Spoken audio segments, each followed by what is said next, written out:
சேலம் அருகே மேம்பாலத்தில் நின்ற லாரி மீது அடுத்தடுத்து வாகனங்கள் மோதி தீப்பிடித்து எரிந்த சம்பவத்தால் ஓட்டுநர் ஒருவர் உடல் நசுங்கி பரிதாபமாக உயிரிழந்தார். நல்வாய்ப்பாக குழந்தைகள் உட்பட 15 பேர் உயிர் தப்பினர். சேலம் கந்தம்பட்டி மேம்பாலத்தில் இருந்து ஏவிஆர் ரவுண்டானா மாமங்கம் வழியாக செல்லும் மேம்பாலத்தில் லாரி ஒன்று டீசல் இல்லாமல் நிறுத்தி வைக்கப்பட்டிருந்ததாக கூறப்படுகிறது. அப்போது பொள்ளாச்சியில் இருந்து விழுப்புரம் நோக்கி சென்று கொண்டிருந்த நெய் ஏற்றிக் கொண்டு வந்த ஈச்சர் வண்டி நின்று கொண்டிருந்த லாரி மீது எதிர்பாராத வகையில் வேகமாக மோதியது. அதே சமயம் குழந்தைகள் உட்பட 15 பேர் அந்த வாகனம் ஈச்சர் வண்டி மீது மோதியுள்ளது.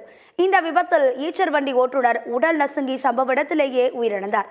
டெம்போ வேனில் வந்த கர்நாடக மாநிலத்தை சேர்ந்தவர்கள் உடனடியாக கீழே இறங்கியதால் குழந்தைகள் உட்பட 15 பேர் நல்வாய்ப்பாக உயிர் பிழைத்தனர்.